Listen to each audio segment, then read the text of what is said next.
हाँ जी, एशेज़ की चौथी मैच जो कि हुई थी बॉक्सिंग डे टेस्ट मैच, उसमें ऑस्ट्रेलिया यानी आईसीसी को जो है वो सुना है कि 10 मिलियन का लॉस हुआ है। 10 मिलियन पाकिस्तानी 60 करोड़ का लॉस हुआ है। और वो क्यों हुआ है? क्योंकि वो जो टेस्ट मैच है वो 2 दिनों के अंदर ही ख़त्म हो गई। और पहली मैच भी, दूसरी मैच भी इनकी इसी तरह हुई थी जो पर्थ में हुई थी। उसमें इनको जो है वो 3 मिलियन का लॉस हुआ था। और वो क्योंकि पर्थ छोटा मतलब स्टेडियम में, यहाँ पे एमसीजी पे हुआ था, तो एमसीजी में ऑडियंस की कैपेसिटी बहुत बड़ी होती है और लोग ज़्यादा आते हैं और पूरा ग्राउंड भरा हुआ था। लेकिन 2 दिनों में ख़त्म हो गया मैच, तो इस वजह से जो है वो बहुत बड़ा लॉस हुआ है। और उस लॉस पे हम बात करेंगे कि सारे लोग जो है वो इस लॉस का ज़िम्मेदार जो है वो इस 2 दिन के टेस्ट मतलब ख़त्म होने का जो ज़िम्मेदार है वो पिच क्यूरेटर को बना रहे हैं कि उसने पिच ऐसी बनाई कि पूरी पिच बॉलिंग फ्रेंडली हो गई और बॉलर्स के हाथ में सारी मैच चली गई, तो इसलिए जो है वो टेस्ट 2 मैचेस में ख़त्म हो गई। सब तो छोड़ो, सब और सबको आप छोड़ो, स्मिथ ये खुद कह रहा है कि इस तरह से नहीं होना चाहिए। मेरे ख्याल से तो भाई बिल्कुल इस तरह से होना चाहिए कि थोड़ी बहुत तो बॉलिंग को आप जो है ज़िंदा रखो। बिल्कुल बॉलिंग मर चुकी है क्योंकि उसके फ़ेवर में कुछ आता नहीं है। जो नया रूल आता है वो बैट्समैन के फ़ेवर में आता है। थोड़ी बहुत पिच चेंज कर ली तो बैट्समैन रो रहे हैं। तो ये जो आपको शिकवा गिला करनी चाहिए, जो कि रीज़नेबल बनाना चाहिए, वो आपको बनाना चाहिए। अपने बैटर्स को उनको समझाए, कोई शॉट सिलेक्शन नहीं है भाई। आजकल हमारे बैट्समैनों को पता ही नहीं है किस तरह से खेलनी है क्रिकेट।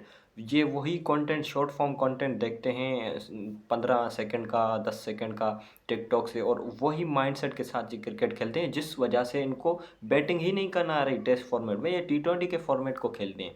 तो भाई ये सिंपल अपने बैट्समैनों को कहें कि उनको तरीके से खेलने नहीं यार। बाकी तो पिच तो ठीक थी, थोड़ी बहुत बॉलिंग कंडीशन आ गई तो आप रो रहे हो कि जी बैटिंग फ्रेंडली पिचेस नहीं है। तो भाई बैट्समैनों को समझाओ ना कि टेस्ट को टेस्ट बना के खेलें। ये कौन सी टेस्ट है जो आप खेल रहे हो? हैरी ब्रूक की आप शॉट सिलेक्शन देखें, कोई तुक ही नहीं है वो जो शॉट्स खेलता है। रिवर्स स्वीप कौन खेलता है? स्वीप स्कूप कौन खेलता है टेस्ट में? जब आपके 3-3 आउट हुए हों, 5 ओवर में आपके 3 आउट है, फिर भी आप रिवर्स स्वीप खेल रहे हैं। कोई टी20 का मैच चल रहा है क्या?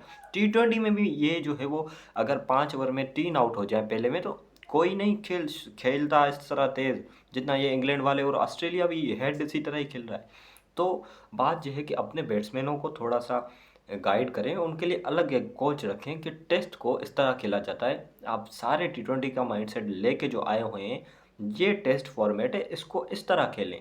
तो अगर वो इस तरह खेलेंगे तो फिर जो है आप देखेंगे कि टेस्ट जो है वो 4-4 दिनों तक जाते थे, जाते रहेंगे, 5वें दिन तक जाएंगे और जाते भी हैं। आप पिछले देखें एलिस्टर कुक को और ये सारे जितने भी प्लेयर थे, कुमार संगकारा, एलिस्टर कुक, जितने भी थे, ये स्लो खेलते थे और टेस्ट को टेस्ट की तरह खेलते थे।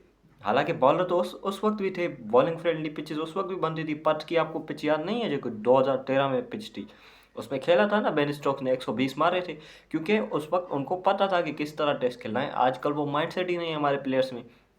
तो जो भी होता है, तो जो रीज़न है वो उसको पिच क्यूरेटर को ठहराते हैं कि उनकी गलती है। तो ये उसकी गलती नहीं है, ये आपके बैट्समैन की गलती है। तो उसी को थोड़ा सा देखें। और बाकी यही थी आज की वीडियो।